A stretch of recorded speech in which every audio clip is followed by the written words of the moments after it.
Hey friends, in today's tutorial, we're going to learn how to convert a binary number into its decimal equivalent using JavaScript.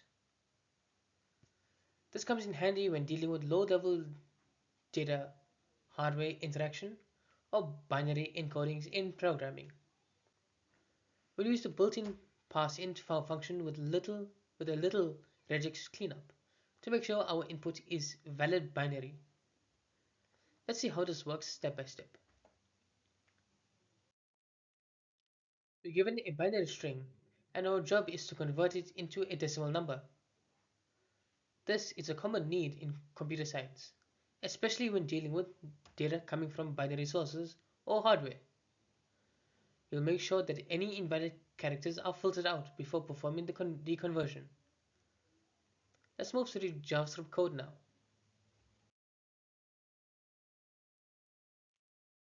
We define a function bin2dec that accepts any binary string.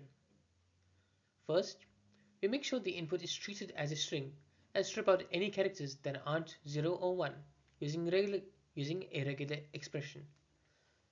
Then we use parseInt with the base 2 to convert it into a decimal.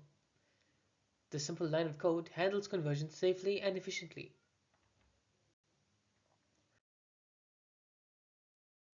The process begins by ensuring our binary strings contains only zeros and ones.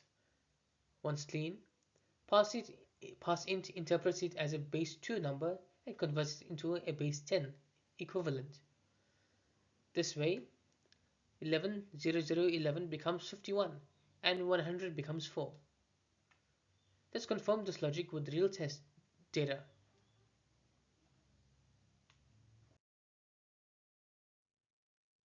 Here are two examples. The binary 110011 is evaluated as 1 times 32 plus 1 times 16 plus 0 times 8 plus 0 times 4 plus 1 times 2 plus 1 times 1, which is 51.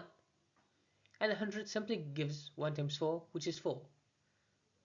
This shows how each binary digit maps to a power of 2.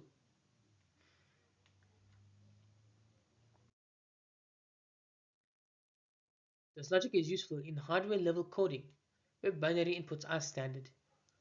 It is also helpful in debugging network protocols or decoding data from devices. Binary to decimal conversion is a foundational concept in computing, so mastering it is essential. Let's wrap up what we've covered.